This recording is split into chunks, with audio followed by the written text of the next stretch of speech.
Have you ever wondered if God really hears your prayers when you're lying down, tired, and without the strength to even speak? What if I told you that this doubt hides one of the greatest spiritual truths that has ever been hidden from humanity?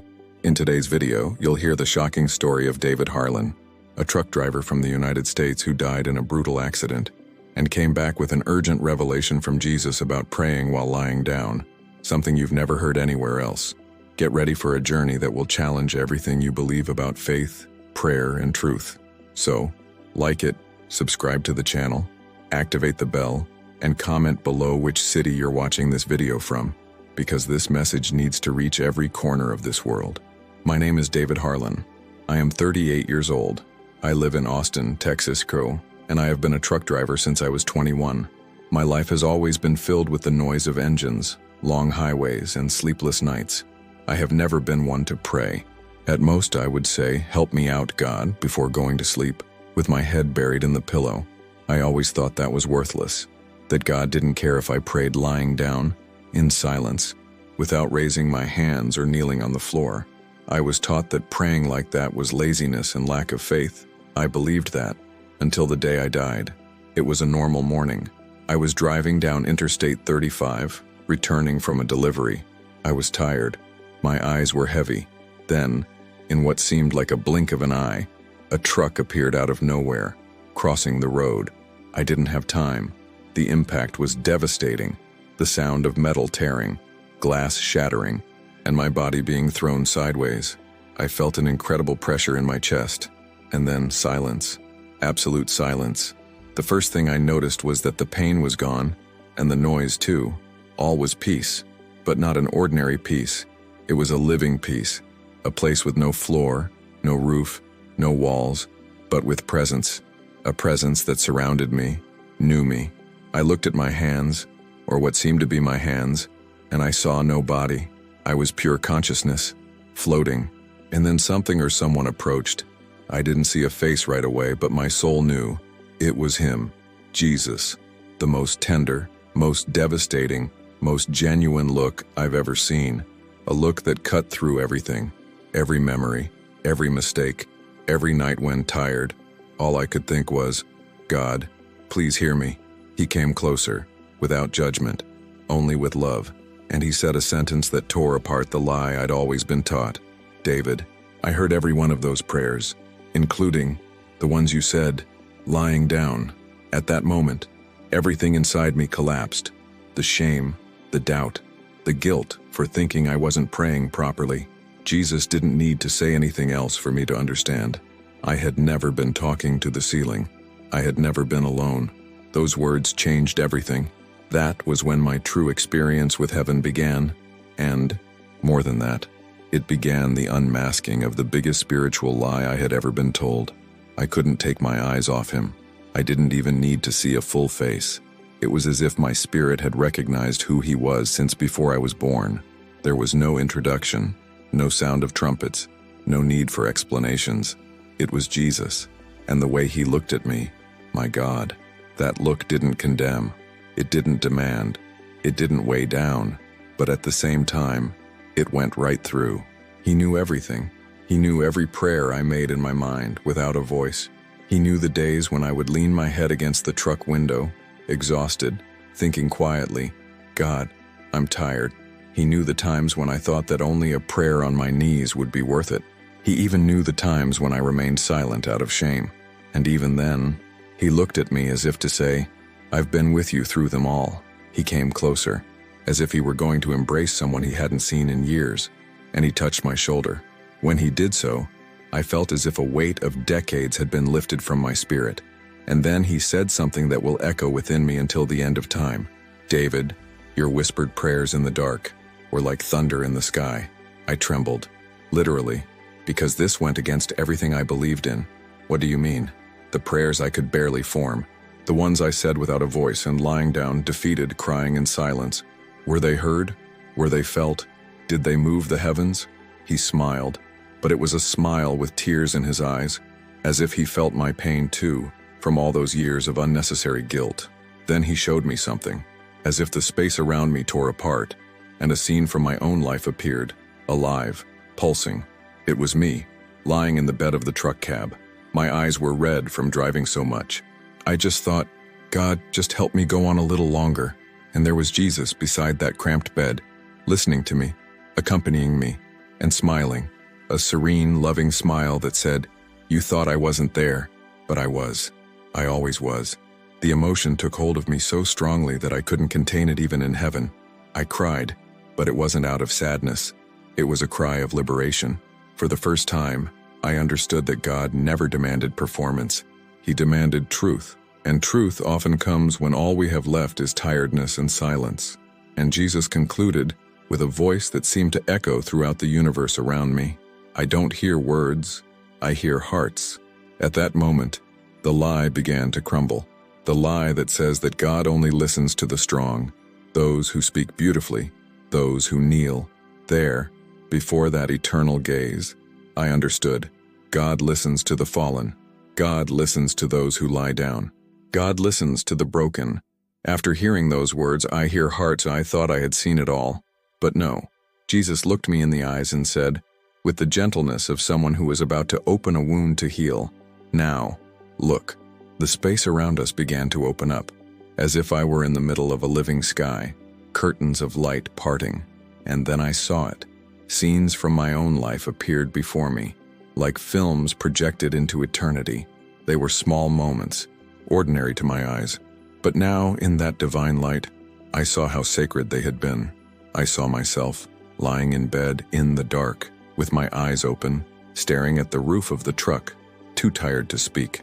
All I could think was, help me, God. I don't know what to do anymore. I saw tears running down the corners of my eyes, and no words came out of my mouth. I had thought that this didn't count as prayer, but Jesus looked at the scene and smiled. That was one of your loudest prayers, he said without moving his lips but making each word vibrate inside me. I wanted to argue. I wanted to say, but I didn't say anything. But I couldn't, because there, in that presence, I understood. The sky doesn't measure volume. The sky measures truth. The phrase struck me like a bolt of lightning. How many times have I tried to speak beautifully to God? How many times have I bent my knees, repeated words I had memorized, adopted the right posture, but my heart was far away. I have seen these scenes too. Jesus showed them to me. I was in churches, on my knees, with my hands raised, my mouth full of verses, but my mind was distracted. My heart was absent, and his gaze became serious. Here, I saw your posture, but I didn't see you. It was like being punched in the soul, because I understood all of that had been vanity. I prayed to look like someone, to feel like I was doing the right thing, but it wasn't surrender. It was performance, and performance doesn't move heaven. Then he showed me others, people praying impeccably, beautiful words, tears in their eyes, loud voices, but all around them, mirrors floated, mirrors that reflected only themselves, mirrors that said, see how spiritual you are. And Jesus, looking with sadness, said, they pray to maintain an image, not to give themselves away. It was brutal, because there I saw the contrast. The tired heart, which prays lying down in silence, is truer than the most eloquent prayer made out of pride. And Jesus, with firmness and love, concluded, heaven bows before truth, not appearance. At that moment, the ground of religiosity as I knew it crumbled, and a new foundation began to be laid, a foundation made of sincerity, surrender, and the certainty that, yes, heaven hears even the weakest thought. Jesus was still holding my hand when the atmosphere changed again. It was as if we were passing through layers of existence, like someone diving too deep into an endless ocean. The colors around us became more intense, almost vivid. There was no sun, but everything shone with a light that did not hurt the eyes. And then he said, now, you will see what the earth ignores. Before me, scenes began to form, no longer about me, but about others, completely different people, but linked by the same condition. They were lying down, an elderly man in a hospital bed, with tubes connected to his body, his eyes half open, but inside him, a prayer vibrated silently. Lord, don't forget me. Next to her, a young woman lay on the bathroom floor, her face swollen from crying so much, her fists clenched, without the strength to speak, but inside her, a soundless scream. God, if you see me, please, hear me. And then Jesus did something that completely destroyed everything I thought I knew about prayer. He knelt down, beside them, beside each one. Yes, the King of the universe, knelt down, wept with them, touched their shoulders, as if that moment of total weakness was the most precious of all. He looked at me and said, "When a soul surrenders, even without words, even fallen, I bow down. The whole sky bows down." And in that moment, the lie that I had been taught for years was shattered. The lie that prayer requires strength, that it requires posture, that it requires words. No, it requires truth. That's all. Jesus showed me a strong man in a suit, kneeling at an altar with his voice raised, praying in public. But inside him, there was only pride, and all around him, mirrors that reflected only himself. And with sadness, Jesus said, "He prays for himself, not for me." Then another image, a mother lying in bed with a baby sleeping beside her. She cried silently, clutching the blanket, saying only in her mind, "God, help me not to fall apart." And Jesus came near to her and embraced her. He wept with her and said, "Here is one of the most powerful prayers on earth." I trembled inside, because each of these visions showed me the same truth. It doesn't matter where the body is. What matters is where the soul is. The bed is not weakness. Silence is not distance. God is not waiting for perfection. He is waiting for surrender. And Jesus concluded, "The world measures appearance. I measure delivery."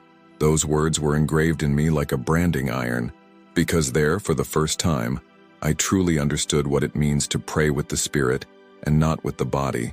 I saw that when the physical falls, that is exactly when the soul begins to rise. After seeing all those souls praying wordlessly, broken, alone, and yet being embraced by Jesus himself, I began to remember myself. That moment, the last thing I thought before everything faded away. It wasn't a pretty phrase. It wasn't a formal prayer. It was just a thought, an internal cry, a sigh of the soul. "God, listen to me." And then Jesus looked at me again, as if he had read my mind, or rather, as if he had read my soul. And with an expression that mixed tenderness and strength, he said, "David." His last prayer, even without sound, rent the heavens. Those words crashed like thunder inside me. I hadn't spoken. I had no strength. I had only thought. And yet, the entire sky moved. Jesus then reached out and pointed ahead. The scenery opened up, and I saw my own body, lying on the asphalt, surrounded by smoke, blood, headlights. Still, lifeless. I saw the paramedics running, shouting my name, trying to revive me. But above all, I saw a light. Not an ordinary light. It was as if the sky had opened up with an invisible tear, a bright crack that descended in the form of a beam towards me. And within that light, a melody. It wasn't an earthly song. It didn't have lyrics. It was vibration. It was as if the universe was singing. And all of this, because of a prayer that didn't even come out of my mouth. Jesus touched me on the shoulder and in a firm voice said, "The world saw a man faint. I saw a son surrender completely." And at that moment, something inside me exploded. I understood why that last prayer had so much power, because there I no longer had the strength to pretend. I had no rehearsed words. I had no spiritual appearance. I only had pain, despair, and a heart screaming for help. And that was it. Exactly that moved the heavens. Jesus continued, "Heaven does not demand performance. Heaven recognizes surrender. You were down, but your spirit was screaming, and the Father heard. I saw the light touching my body. I saw angels approaching. I saw the scene as if I were watching my own story being rewritten. And there, in the middle of the chaos, God transformed the asphalt into an altar. I understood then that what we call the last prayer is often the first that truly comes from the soul. And I understood that the silence of the body can hide the purest cry that exists. Jesus squeezed my hand tightly. His eyes burned with something that seemed more than compassion. It was purpose. And he said, "David, it's not about strength, it's about truth." And in that moment, you were truer than ever. The vision of the light descending upon my body was still vibrating within me when Jesus took me to another place. It was no longer a road, nor the sky as before. It was as if we were in a temple, but not made by human hands. A space with no walls, no ceiling, just an atmosphere of reverence, silence, and truth. A place where everything seemed to listen. And there, in the midst of that heavenly sanctuary, Jesus spoke, "Now you will see where the real altars are hidden." Before us, scenes began to form. These were not cathedral scenes. These were not church services, nor were they crowds in worship. These were dark rooms, hospital rooms, silent trucks at night, sofas with people lying on them, covered up to their chins, their eyes red from crying. In each of these scenes, someone was praying, but not with words. They were praying with their eyes, with silence, with the fragmented thought that said, "God, please." And then something incredible happened. Every bed became an altar, every pillow a pulpit, and from every voiceless sigh, a light rose, a light that rose higher than any congregational song. Jesus looked at me and declared, "These are the true temples, where the body fails, but the spirit surrenders." I saw a child, lying on a mattress on the floor, praying only with his thoughts, without understanding much, but saying, "God, help mommy."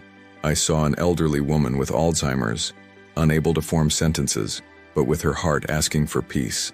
And in each scene, Jesus was there, touching them, kneeling, crying with them. And then he showed the opposite, huge halls, full of loud voices, lights, people kneeling, crying loudly, but around, nothing rose.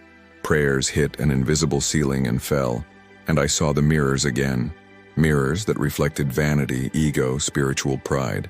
Jesus murmured sadly, "Not every bent knee is a sign of surrender, and not every tear is surrender.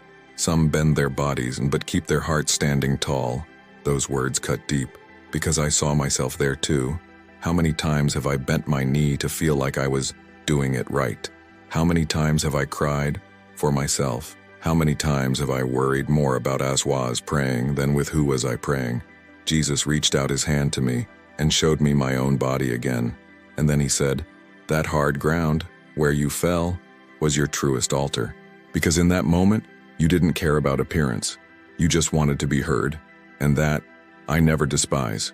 At that moment, I understood. The altar has no shape. It needs no wood, no pulpit.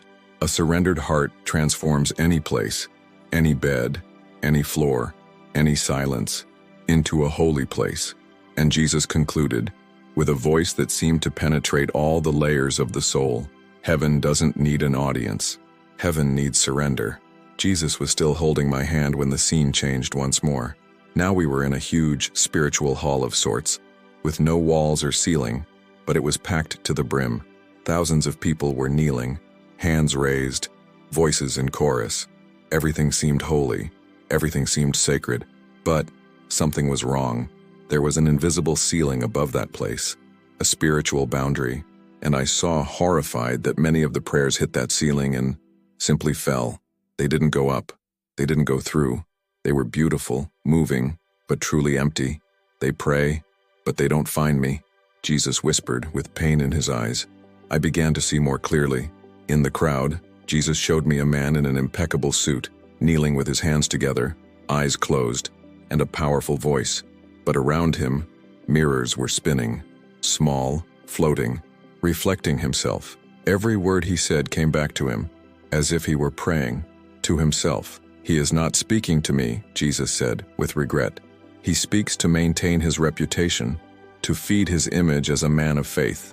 Another vision, a woman, surrounded by people, crying out loud, trembling, but inside her, vices of comparison, thoughts of judgment, competition, and Jesus, with a heavy voice, declared, "Pride can hide, even inside prayer."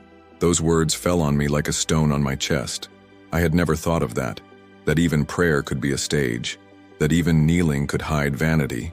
And then he turned to me and said something that stopped me in my tracks. "David, how many times have you done this yourself? How many times have you prayed to feel good and not to give up?" That hurt, because it was true. I remembered prayers I had said just because I felt guilty. Times I had repeated pretty words to convince myself I had faith.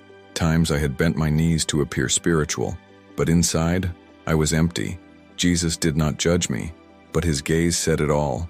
It was a call, a confrontation, and then, as if in a brutal contrast, he showed me another scene. A young woman, lying on the bed, covered up to her face, only her wet eyes visible. She was trembling. All she could think was, "God, I don't know if you hear me, but if you do, help me." And Jesus, he came to her. He knelt down beside her bed. He cried with her. He touched her shoulder with a love I have never seen on earth. And he said, "These don't know how to pray beautifully, but they truly pray." And that moves me. I cried, because I was understanding, finally, that God never cared about performance. He always looked for surrender. Heaven doesn't want actors, David. Heaven wants children. And children, I listen, even if they can only whisper in the dark, lying down, afraid. That sentence broke me apart inside. And at that moment, more than ever, I wished that every human being could hear what I heard. After that last scene, I could barely sustain my consciousness. It was as if each truth revealed by Jesus opened a new wound, only instead of pain, it brought healing. And then, he took me to another place, more silent, more intimate, a space so serene that it seemed made only for sacred secrets. And there, in a low voice, almost a whisper, he said, "David, now you will see where the sky lowers." The images began. They were not grandiose. They did not involve crowds or golden altars. They were scenes that would go unnoticed by the eyes of the world.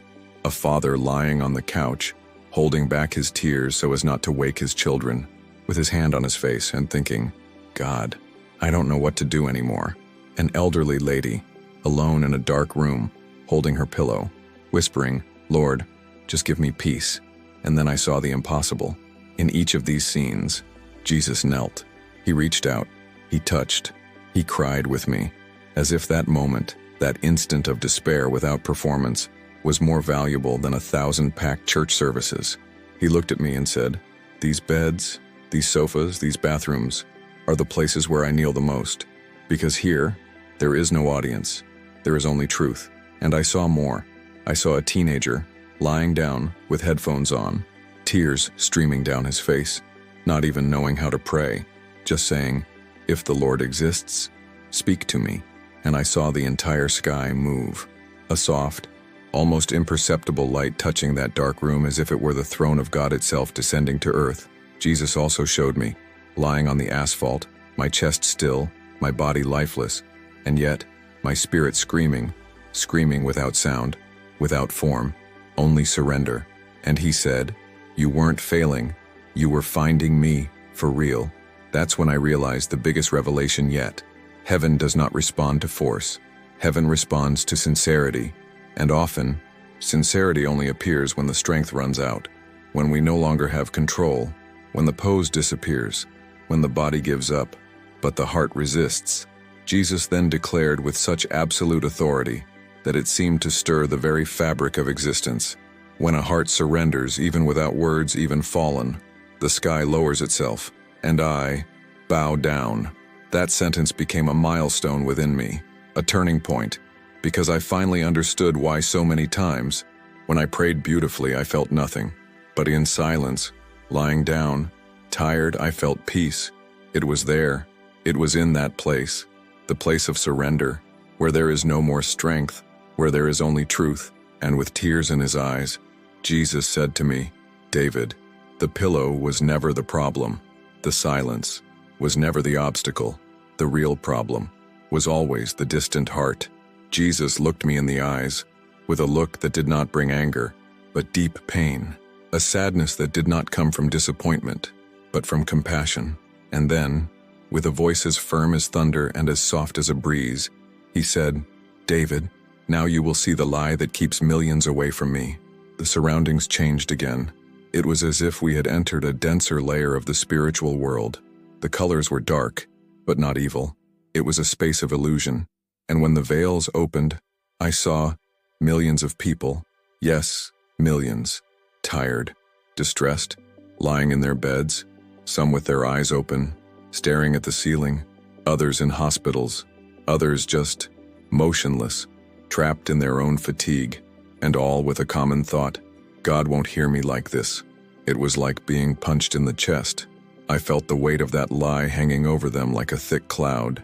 good people, broken hearts, people who still loved God, but who believed that they would only be heard if they stood up, spoke out loud, and spoke beautiful words. And because they believed that, they kept quiet.